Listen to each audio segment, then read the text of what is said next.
Hello everyone, welcome back to our new video. So friend, कैसे हैं आप लोग? आई होप आप लोग अच्छे होंगे। सो फ्रेंड्स, आज हम लोग वर्क एनर्जी एंड पावर का लेक्चर नंबर 7 करने वाले हैं, जो कि वर्क एनर्जी एंड पावर का लास्ट लेक्चर है। और आज का हम लोग का टॉपिक है वर्टिकल सर्कुलर मोशन। जी हाँ, आज हम लोग वर्टिकल सर्कुलर मोशन के ऊपर का पूरा कंसेप्ट हम लोग इस लेक्चर में करने वाले हैं। सो गाइज, वीडियो को पूरा देखिएगा, वीडियो को थोड़ा सा भी स्किप नहीं कीजिएगा। सो फ्रेंड, बिना देर किए अपने टॉपिक को स्टार्ट करते हैं। So guys, vertical circular motion को समझने के लिए इसमें आप लोग को दो केस पढ़ना है। पहला vertical circular motion with thread और दूसरा vertical circular motion with rod. ठीक है, इसमें आप लोगों को देखना है कि वेलोसिटी एट एनी एंगल और वेलोसिटी एट एनी और टेंशन एट एनी एंगल ये हम लोग कैसे कैलकुलेट करेंगे। ठीक है, तो जैसा कि आप लोग को साइड में एक पिक्चर दिख रहा होगा, ठीक है, जिसमें आप लोग को एक पेंडुलम दिख रहा होगा, इसमें एक बॉब लगा हुआ है। ठीक है, और वो बॉब जो है उसको इनिशियल वेलोसिटी यू से फेंक रहे हैं, प्रोजेक्ट कर रहे हैं, तो वो थीटा एंगल पर उसका वेलोसिटी भी हो जा रहा है। ठीक है, तो यहाँ पे बॉब जो है वो उस पर वर्क डन हो रहा है। तो उस पर जो वर्क डन हो रहा है वो किसके कारण हो रहा है? उसको रोकने वाला कोई उस पर फोर्स नहीं लग रहा है, उस पर कोई फ्रिक्शन फोर्स नहीं लग रहा है। ठीक है, उस पर जो वर्क डन हो रहा है वो सिर्फ और सिर्फ ग्रेविटेशनल के कारण, यानी ग्रेविटेशनल फोर्स के कारण हो रहा है। यानी कि वहाँ पे वर्क डन बाई ग्रेविटी हो रहा है। ठीक है, तो वर्क डन बाई ग्रेविटी जो होगा उस पर जो लगेगा वो बराबर होगा -mgh के। क्यों? क्योंकि वो बॉब जो है वो नीचे से ऊपर की ओर जा रहा है, जैसा कि आप लोग को पिक्चर में दिख रहा होगा। ठीक है, और वहाँ पे जो धागा का लेंथ है वो L है। ठीक है, धागा का लेंथ कितना है? L है। तो यहाँ पे हम लोग वर्क एनर्जी थ्योरम का यूज करके हम लोग डिराइव करेंगे कि किसी भी एंगल पर वेलोसिटी क्या होता है। तो आइए हम लोग डिराइव कर लेते हैं। तो वर्क डन बाई ग्रेविटी जो होगा वो बराबर होगा final kinetic energy minus initial kinetic energy के। और यहाँ पे फाइनल काइनेटिक एनर्जी और इनिशियल काइनेटिक एनर्जी में हम लोग का वेलोसिटी यहाँ पे ½ mv² और -½mU² के बराबर होगा। तो यहाँ पे -mgh, और h हमेशा वर्टिकल हाइट होता है, तो यहाँ पे अब हाइट जो होगा वो L - L cos थीटा के बराबर होगा। ठीक है, तो यहाँ पे -mgl इंटू 1 - cos थीटा जो होगा वो बराबर होगा ½ mv² माइनस ½ mu² के। अगर इसमें से ½ m को अगर हम कॉमन ले ले तो बच जाएगा v² माइनस u² के। ठीक है, और 2 और m दोनों साइड है, इसलिए m जो है सो कट जाएगा, और 2 को इधर से उधर ले जाएंगे तो क्रॉस मल्टीप्लाई होगा, तो वहाँ पे हो जाएगा -2gl into 1 - cos theta, -2gl into 1 - cos theta, और ये बराबर होगा v² माइनस u² के। और यहाँ से v² जो होगा वो बराबर होगा u² minus 2gl into 1 - cos theta के। और जब वेलोसिटीज पर जो स्क्वायर है उधर ले जाएंगे तो वो रूट अंडर में हो जाएगा। तो वेलोसिटी का फार्मूला निकल कर यहाँ पे आएगा √u² minus 2gl into 1 - cos theta. यानी किसी भी एंगल पर अगर हमको वेलोसिटी निकालना है तो आप लोग सीधा फार्मूला यूज कर लीजिएगा, velocity equal to √u² minus 2gl into 1 - cos theta. तो आप लोग को पता चल जाएगा कि किस एंगल पर वेलोसिटी क्या होगा। ठीक है, अब हम लोग बात कर लेते हैं टेंशन एट एनी एंगल, यानी किसी भी एंगल पर टेंशन क्या होगा।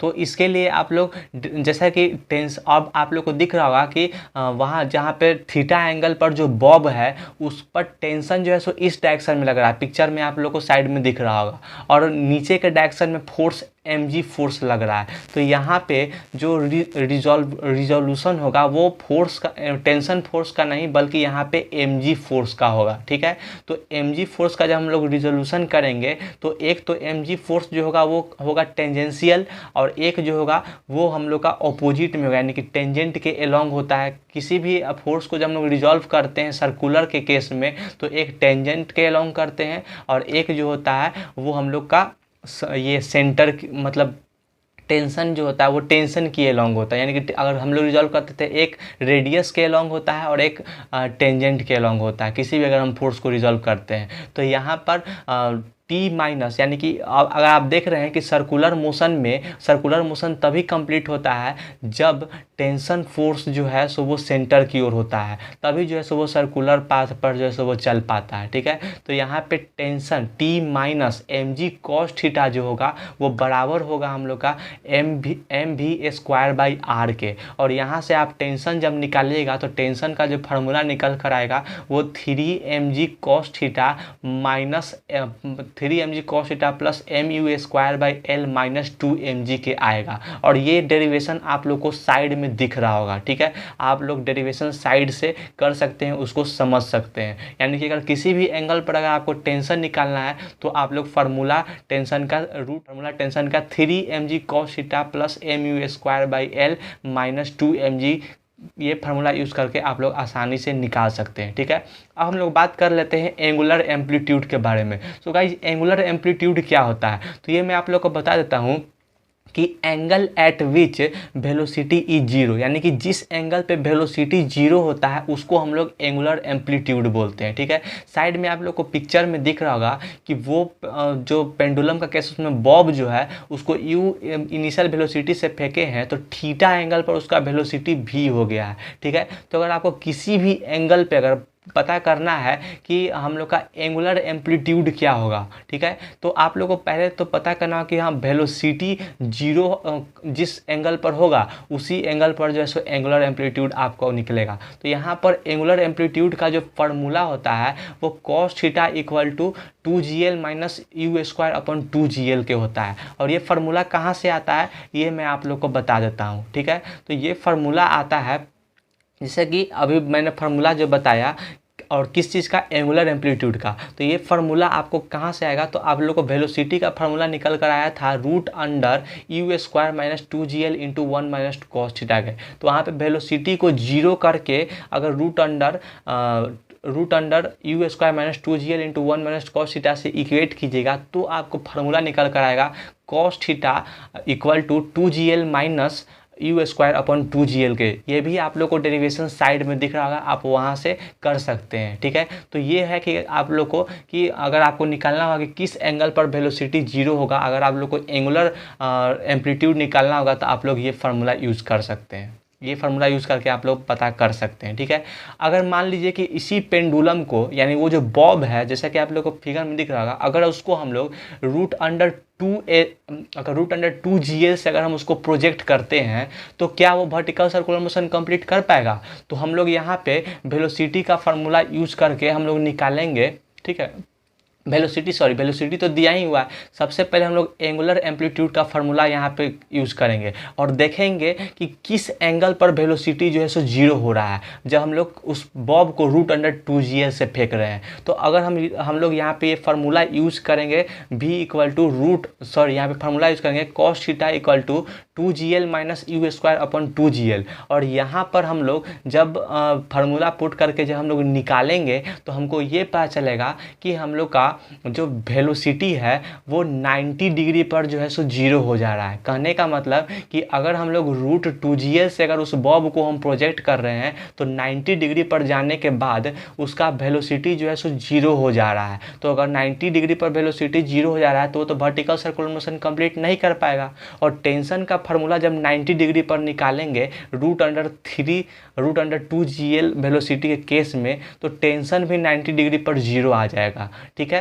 तो अगर रूट 2gl वेलोसिटी से अगर आप उस बॉब को प्रोजेक्ट कीजिएगा तो वर्टिकल सर्कुलर मोशन कंप्लीट नहीं कर पाएगा। अगर रूट 4gl वेलोसिटी से अगर फेंकेंगे तो सेम फार्मूला आप लोग को निकालना है यहाँ पे कि किस एंगल पर वेलोसिटी जीरो होगा। तो यहाँ पे cos theta equal to 2gl minus u square upon 2gl formula अगर आप यूज करेंगे तो आपको पता चल जाएगा कि किस एंगल पर वेलोसिटी जीरो होगा।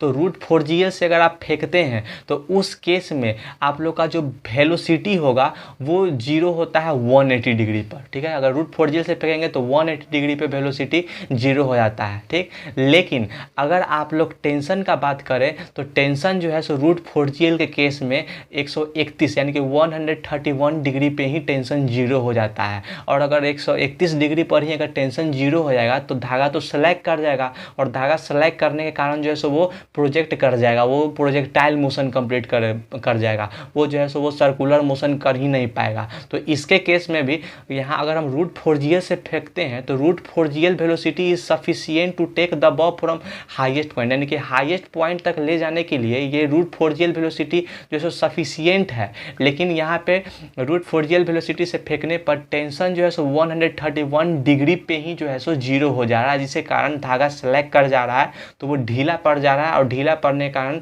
तनाव कम हो जा रहा है, जिसके कारण वो प्रोजेक्ट कर जा रहा है, वो नीचे गिर जा रहा है। ठीक है, तो अगर हम लोग रूट 5GL वेलोसिटी से अगर हम फेंकते हैं तो उस केस में वेलोसिटी जो है सो जीरो होगा ही नहीं। ठीक है, और टेंशन जो है सो 180 डिग्री पर जीरो होगा। ठीक है, लेकिन रूट 5GL से अगर आप प्रोजेक्ट करेंगे तो वो आपका वर्टिकल सर्कुलर मोशन कंप्लीट कर जाएगा। ठीक है, अगर हम लोग बात करें रड के केस में, तो रड के केस में मिनिमम वेलोसिटी जो होता है वो रूट 4GL होता है। क्योंकि रड जो होता है इसमें टेंशन फोर्स तो होता है लेकिन इसमें स्लैक नहीं होता है, और स्लैक नहीं होने के कारण अगर हम इसको रूट 4GL से फेंकते हैं तो 131 डिग्री पे टेंशन तो जीरो होता है, लेकिन इसके पास वेलोसिटी सफिशिएंट होता है 180 डिग्री तक ले जाने के लिए। इसलिए रूट 4GL पर ही इस केस में, रड के केस में वर्टिकल सर्कुलर मोशन कंप्लीट हो जाता है। अगर आप लोग से कोई पूछे कि धागा केस में, थ्रेड के केस में